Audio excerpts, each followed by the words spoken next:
If I'm marooned on a desert island. Oh, here we go. Here we go. The book I'm going to want to have with me is Sullivan's Guide to Practical Shipbuilding. Welcome to Classical Etc. You're in the studio with Memoria Press. It was his essays. If he hadn't rewritten them, we would have been doing those 2 months ago. It's all, the blame lies right here. Right here. Hello, and welcome to another episode of Classical Etc. I'm Jessica Aboud, and you've got the core four, Paul, Tanya, and Martin.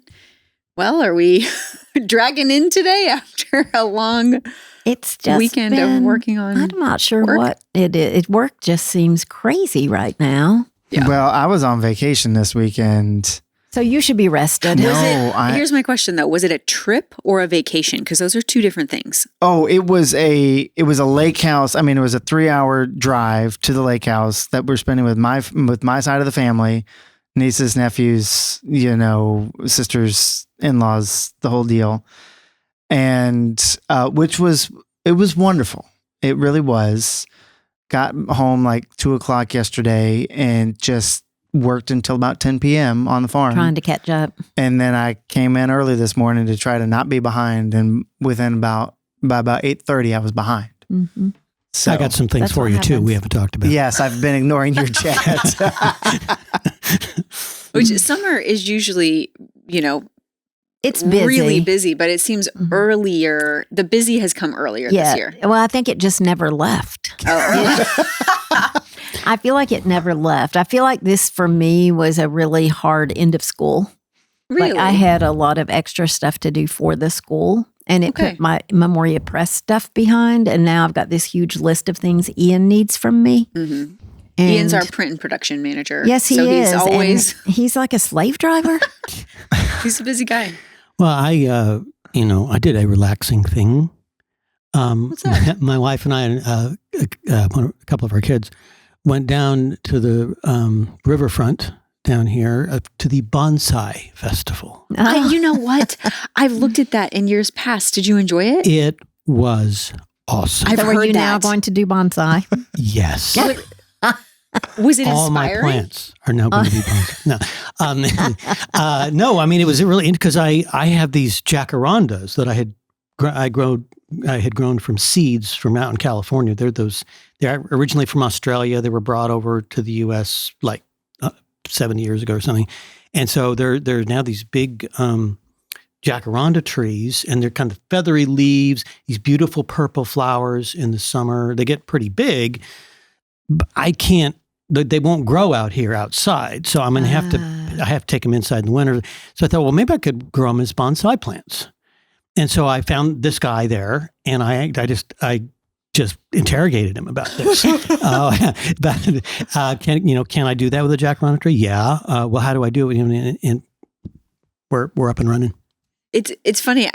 That is a very popular thing for people to do. The Bonsai Festival is well regarded, even though it seems kind of silly, but people say it's wonderful. Oh, there was this 175-year-old plant. It was about this big. Yeah. And there were others there that were like 100 years old. And it is amazing. And it looks like a full tree, but it's just little.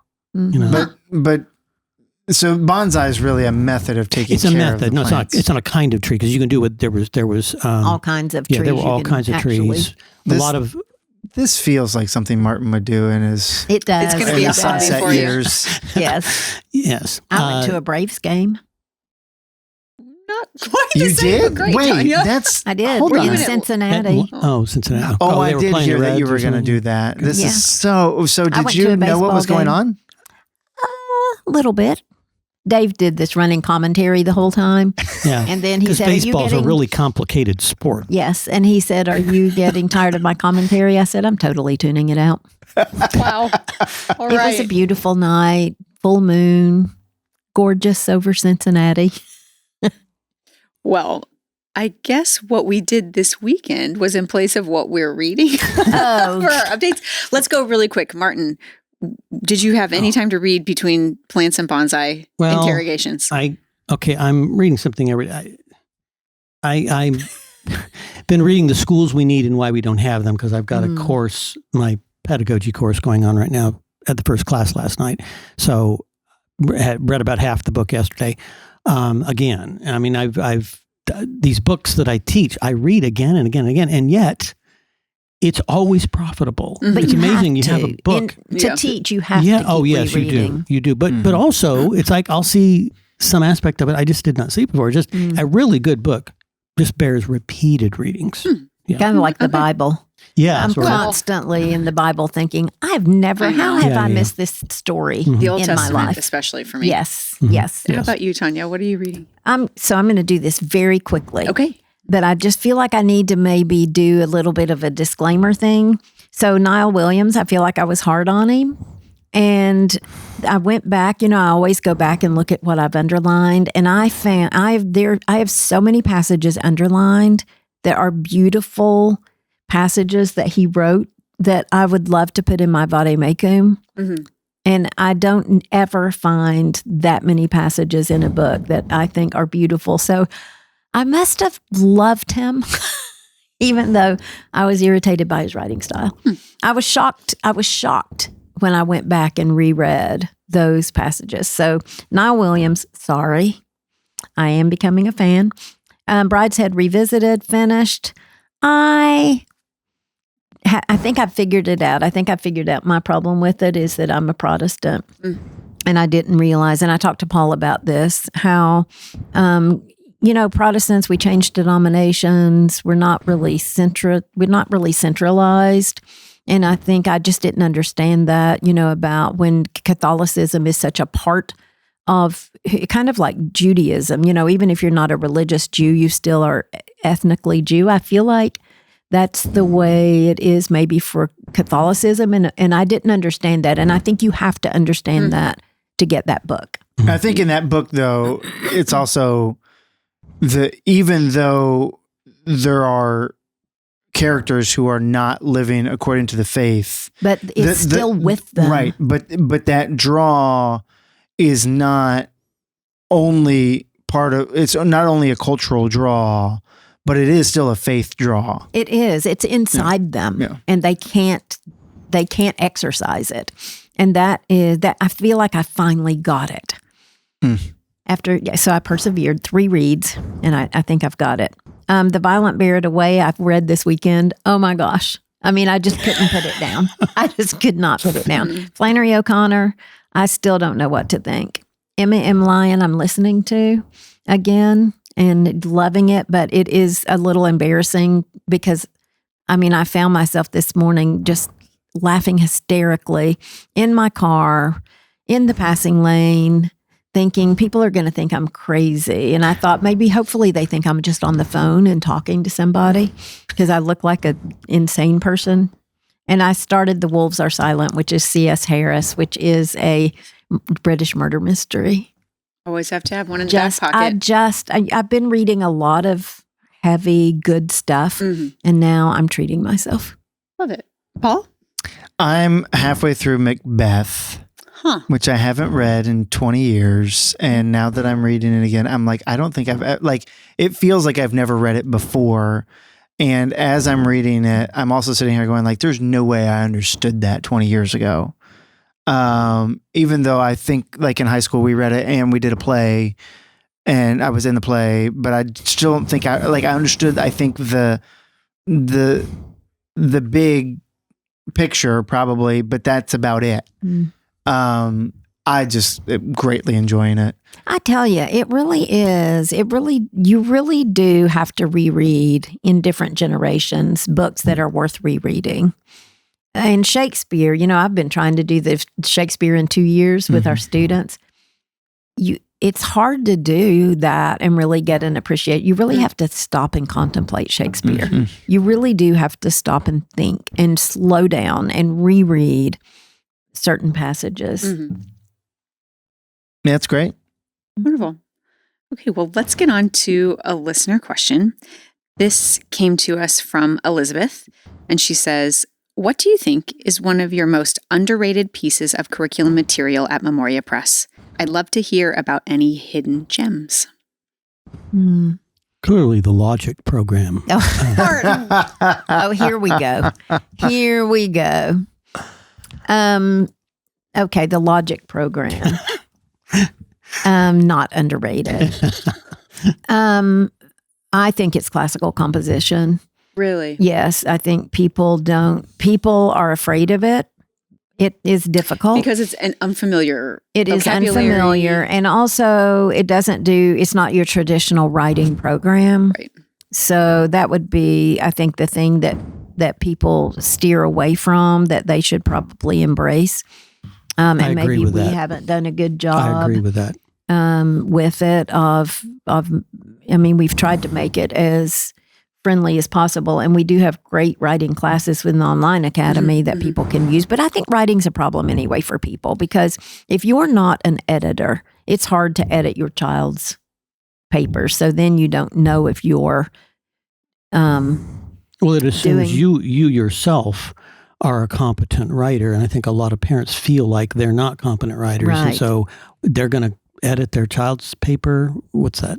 So, and sometimes giving writing feedback, especially as your kids get older, gets harder and harder because they would take feedback from someone else so much better, right. Even if they're going to say the same thing. Or it's just hard to know, I think, without training, how to shape someone as a writer. Right. When they get to a point where they're skill building in those older years, I think that can get kind of tough.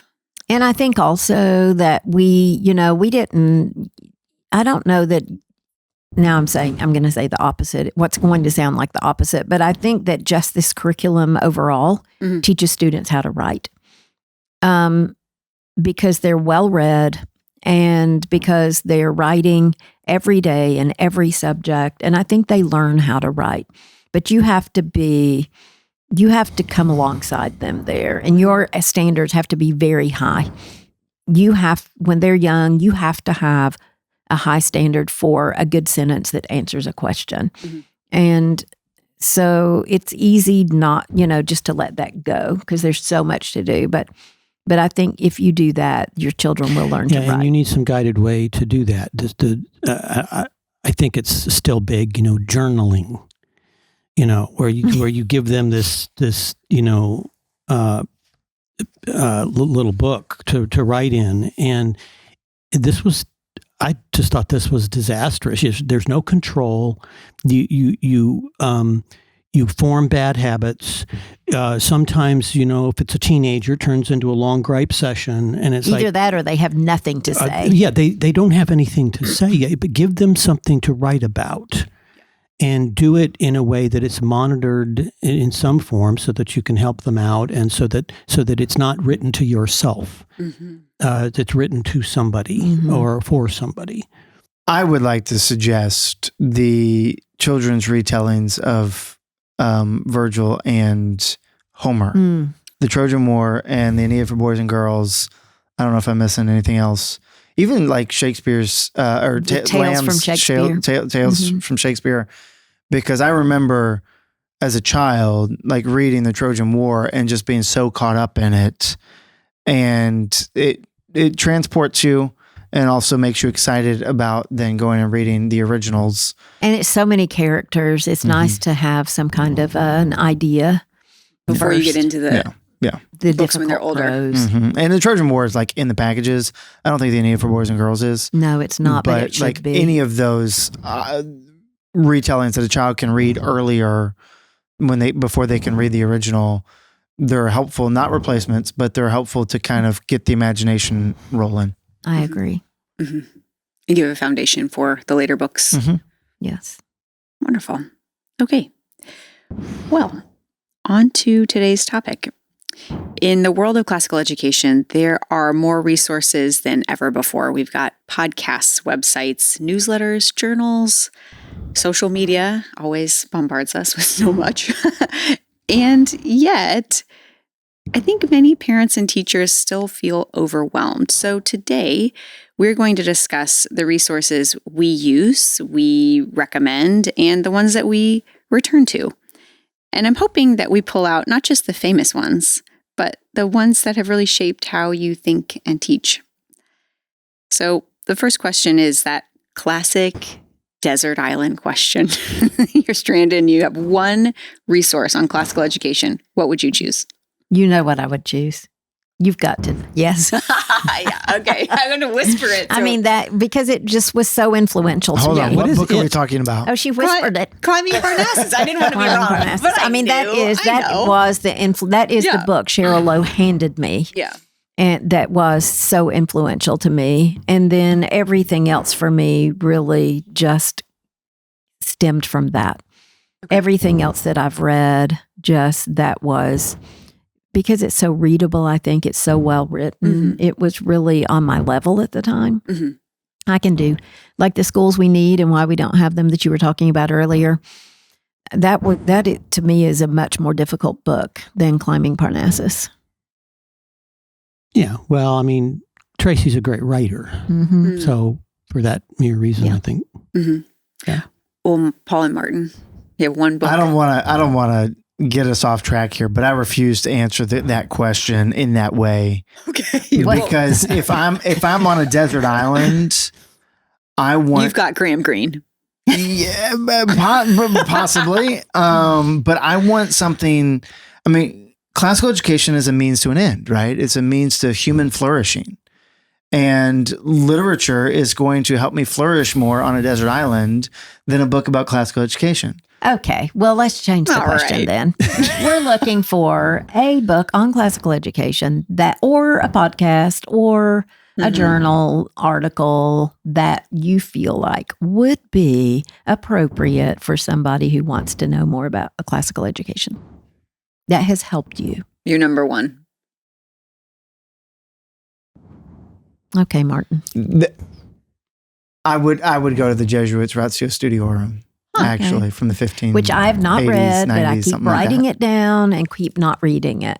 Yeah. If I'm marooned on a desert island. Oh, here we go. Here we go. The book I'm going to want to have with me is Sullivan's Guide to Practical Shipbuilding. Okay, we've gone so far off. I mean, to be practical here. Okay, maybe I was going for human flourishing. You were. Martin's going to get off the island. Maybe another way to say it is, what is the one resource that has most shaped your thinking and your pedagogy on classical education? It's probably something he wrote. And it can't be something you wrote. It has to come from outside your brain, Martin Cawthorn. G.K. Chesterton's Orthodoxy. Really? Absolutely. Okay. Oh, I read that book so many times. And in fact, the Sullivan's Guide to Practical Shipbuilding, I stole from G.K. Chesterton. Oh, you did? Yeah, that was his answer to the question. I knew I'd heard that somewhere before. Okay, now when we think about the categories of resources out there, so there's newsletters, journals, podcasts, even websites. What are some of those that you go back to that you think? Well, I have a whole stack that I brought here. Let's go for it. Just journals that I subscribe to, a couple other books. Of course, Tanya knows this one. Mortimer Adler's Great Ideas from the Great Books. And literally there's about 100 little articles in here answering questions. Adler used to have this sort of Great Ideas, Dear Abby type of column. Oh, interesting. And he would answer questions, and it was a newspaper column. And so this is a collection of those edited down on just all questions about good, justice, truth, all this kind of stuff. And it's really good. So I've had this for many years. I found it at a book sale when I was in college, library book sale. And it would be really good if you're teaching because it is thematic. And so like if you're teaching Robin Hood and you're talking about thief or hero, then you can go read what Adler had to say about justice. And, I think it would be a really great teacher resource. Sort of encyclopedic, but it's very simple. These short little articles. Short little articles. I love this little series that the Intercollegiate Studies Institute puts out. I think those are out of print. No, you can still get them online. Or at least you can get. I think you can get the PDFs. At least the PDFs. But I thought I saw these for sale too at some point recently. A Student's Guide to, and Student's Guide to Classics, Student's Guide to Literature, written by some really good people. So I really love those books. I also, the journals I subscribe to, Modern Age, that Intercollegiate Studies puts out. This is probably my favorite journal Is it on education proper, or is it just more no, broad? it's just on. I mean, sometimes there's some of these journals I have. Sometimes they're a little political, but mostly they're just cultural, and they're about literature, and they're about philosophy, and about the literary tradition of the West, and that's what Modern Age does. The New Criterion is very good. I've subscribed to this for many years. Roger Kimball runs it. And really in all of these, I mean, even if I just read the introduction that the editor writes to this, it's always really excellent. And that same goes for the New Criterion. People who run these things are really great people. And then First Things Magazine, I've subscribed to. Yeah. I am a charter subscriber, not only to First Things, but to the This World magazine, which was its predecessor. Really? I got them thing in the mail. I signed up. Did you get a discount for that? No. I don't no appreciation either. Well, if anybody's listening, no appreciation. Yeah. So now, is First Things? It's not about education either, or is there are it? things about education, but it's not specifically. No, it's not. About No, education. none of this is. It's all cultural, but a lot of literature. Mm-hmm. And I would say First Things is the one I'm most familiar with. They certainly write extensively on the true, the good, and the beautiful. Oh, absolutely, Wouldn't you say? they do. Absolutely, so they many of their articles have that as their guide, Yeah. in one way or another. Even if it's like a review about a movie that just came out or something, there's some contemporary things in there, but I think they do a good job of the. But I think they're also coming at it from a perspective that is taking the Western tradition in account, Absolutely. right? And that's the benefit of reading those sorts of things, is you continue to imbue yourself in that tradition. Yeah.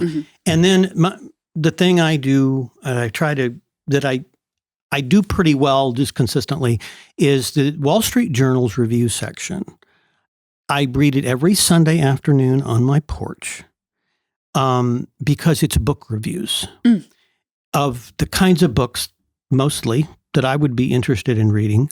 But just to read the reviews, I'm writing an article about the value of reading book reviews, because you don't have time to read all the books out there, but you at least have time to read the reviews about those books that are usually written by very well-informed people, good writers.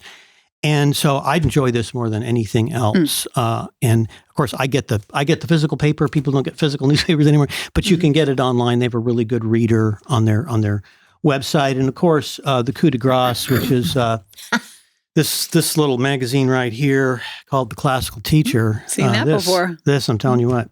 It's a Memoria press. And that one's free. It is. And yes, that one is free. You don't have to pay for that one. And then Memoria. Memoria College's journal. .org, memoriacollege.org. But seriously, and then I am like a big proponent. People don't use thesauruses anymore. But when I'm writing, if I'm doing any kind of writing, I frequently will look up, I need a word and I can't think of what it is, but it's like this word, but it's not this word. Well, what do? You go to a thesaurus and you look up that word, and the other words that mean the same thing are there. And it's not a dictionary. It's just other words that are like it. Right. And I use this all the time. And I think it's a very great, helpful, scholarly resource. Not sure why it helps him with classical education, but. Well, it helps me writing, and I write about classical education, so therefore I must. It all connects. Okay. What would you say is the most practical resource that you've offered? And this is out to anybody. Probably the thesaurus. Well, I think the review section, because it's very doable and it's easy to subscribe, at least online anymore, to publication. But I mean, in terms of helping someone understand the universe of classical education. Well, probably in this bunch here, I would say it's these student guides that Intercollegiate Studies puts out, because you can read about classics in this little thin book, and you get a really great coverage of the whole subject, and talks about the major works and all that. Mm-hmm. So, I was going to mention it with regards to if you have a teacher wanting to know how do you teach. Mm-hmm. Look up Daisy Christodoulou's 7 Myths About Education, because that's all about pedagogy. I think, if I recall correctly, and and it's very practical. It is, but it's about curriculum too. Yeah, but it gives you very actionable items of what to do and what not to do in a classroom. Yeah, I mean, I would say, if it's just like one book on classical education, then it's going to be in defense of classical education by Livingston. Livingston is really, that's the book Tracy talks most about in his book. And we have recently published that. Right. Yeah, so the Memoria College has republished that book. If it's pedagogy, I strongly suggest the book I mentioned that I was reading because I'm teaching the pedagogy class right now. The schools we need and why we don't have them. I could not remember what it was. And you could by E.D. Hirsch. I don't think I said the name earlier. E.D. Hirsch. Yeah. Well, he's just overwhelmed me. I know. So making it, so we've made it practical. You've mentioned the books you think are the most practical. Are those also, is that your suggestion for a beginner to start where those books that you just suggested? Yes. Okay. But also to educate yourself with your child by just studying. I mean, it helped me so much just to study the famous men books because I didn't know anything about ancient Greece or Rome. And so that helped me tremendously, was to study with my children. And that's easy because you're in their lives anyway. And I think that's an excellent point. There are some really easy ways to situate yourself in the conversation, in the context. And really, that's going to serve you for years and years and years, especially if you have a little one, because they're going to keep returning to that material or that time period or those people in one way or another. Right. And there are big questions that you get asked when you're doing something like a classical education and nobody else in your circle is. Mm-hmm. And you need to be able to answer those questions. Mm-hmm. And so you do need resources in order to do that. And Martin mentioned the classical teacher, but all the articles from previous years from the classical teacher are on our website as articles. So you can basically get those answers and you don't need to just get them. You need to internalize them so that when somebody looks at you and says, this is crazy that you are spending this time on Latin. You should be spending it on math, or your child should be outside playing rather than spending the rigorous academic time that you're spending on a classical education. You need to be able to answer that. I also, though, want to say that when you're talking to other people, sometimes other people are just coming from a completely different planet. And there's no common assumptions there. Like I was just reading the article for our next classical teacher, and in there's an article by Dr. Lita Sundet, which is basically about like books are like friends, right? Mm-hmm. And there are so many people in the world it's like, I don't get that, right? And so if you're getting pushback on your journey of classically educating your children or being involved in classical school, and you have somebody who just doesn't understand the value of books and story, you may not ever convince them, right? You need to be self-convinced, right? You need to have your answers. Sometimes you just need to say, you and I value different things. You are reminding me of young Paul. He first came to work for Memoria Press, quite young, and had an argument with me about how we didn't need to be collecting all these books because everything he needed was right here on his Kindle. Oh, hey, now hang on. I said young Paul. Revelation. Now, young Paul appreciated books and stories. Young Paul just, but not physical books. The young Paul was a minimalist. Those are. Young Paul didn't have a house, right? But once young Paul got a house, didn't have space that had bookshelves. He put his Kindle on the bookshelf and he was like, okay, I get it now. This doesn't work. But our basic assumptions of the value of story and the value of books, maybe not physical books, but the value of books, we agreed on those values. Yes, we did. Yes, and that's what I'm getting at. Sometimes. But the other is important too. Yeah, sure. I don't disagree with that now. Yeah. But. It just reminded me. We had to make him into something. We did. Yeah. We did. How does someone know if a resource is worth their time? Well, I think that's hard to figure out, especially in the beginning when you go through a phase where you just want to take everything in. Right. I think you have to get help from people who are well read and people that you respect. You really need a mentor, and I think we can provide that to some extent. If there's a book that somebody is thinking, is this worth reading? Chances are one of us knows. I mean, we're happy to help as well. If they just email us, we're happy to say whether we think it's a good fit or not, or if we've even heard of it. But also, I think that's where Martin's comments about book reviews are very helpful, because you can just get online and Google for 3 or 4 book reviews of the same book, because generally any book that's known has probably been reviewed a couple of times. And you can get a sense of whether if they're sort of universally like, this book falls short, okay, well then go on to another one. But if some people are saying this book is phenomenal, then it's probably worth your time. And you can save yourself a lot of time that way. That's helpful. And that's right. And there are certain authors that you can trust as well, like Mortimer Adler that Martin mentioned. And who's the Why Knowledge? Edie Hirsch. Edie Hirsch. You can trust Edie Hirsch. There are certain authors that you can, if you stick to them for a bit. And they will mention people themselves and what they write, and you just follow the links. That's what I did, is I read these writers, they referenced other writers, so I read those writers, and I read writers that they write, and so on. It's just follow the links. Yeah. I don't read periodicals. I don't listen to education podcasts. I'm very limited. But, with my job, I don't really have a lot of time to do more than work requires. So I do read a lot, but it's always, my books are chosen by necessity right now. But I think one thing that's encouraging about your story is the book you mentioned in the beginning, when you were just given one book and it was transformative. It was. So that, I think, is a testimony to the fact that you don't have to feel the urge to consume and consume dozens and dozens of books on your nightstand about classical education. Yes. Just choose 1 or 2 good ones, get through that. Yes. And the other thing that was helpful to me was, so Climbing Parnassus, big book, it's going to take some time. But the other thing that was helpful to me was when I started teaching, and Martin would have sessions with the teachers, and there were very few of us then. We would fit around this table. With an article from the classical teacher that we would all read and talk about. So it would take 10 minutes to read the article, but then that conversation was so helpful to me and helped me really, to explore more and to be able to answer some questions. So, it doesn't have to be really time consuming.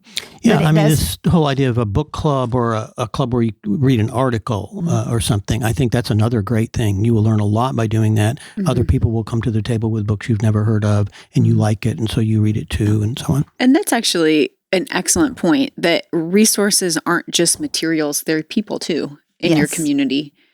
Whether it's just a peer who wants to learn alongside you or a mentor, that can be so invaluable in pulling things out that you didn't see, or even just the accountability to do it. I think that's huge. Yeah. Really more important than a book is just to have your people around you. And as you said, that you can do it together. No, everybody could start from zero, but if you're doing it together, it is going to be easier and richer. Agreed. Well, any other resource hanging out there we didn't talk about? There's so many. So maybe people will suggest them in the comments. We'd love to see what you've found helpful. That would be great. Anytime I have this conversation, I always have to mention Simply Classical, because it is unique in its advocacy for classical education for special needs children. But also the 20 pages in there about classical education are just a very short, distilled great overview of what classical education is. Have we done a pamphlet of that? I don't think we have. Maybe. I always advocate the whole book, because that's the best part. I've read the whole book. Whole book's good. Those 20 pages are worth the price of the book. Right. And they aren't really focused on special ed. They're really focused on classical education, what it is, why. Sure. Okay. Good deal. Well, thanks for your suggestions, everybody. I trust that they were helpful to people who are just beginning and all along the way, because there's a bunch of variety in there. So thanks. Yeah. And thank you for joining us. We'll be back next time. Thanks for joining us today on Classical Etc. by Memoria Press. If you like what you heard, Please like, subscribe, or share this episode or comment. We love to hear your questions and your comments. If you want to learn more about Memoria Press, please go to memoriapress.com. This has been Classical Etc. We're so glad you joined us, and we'll see you next time.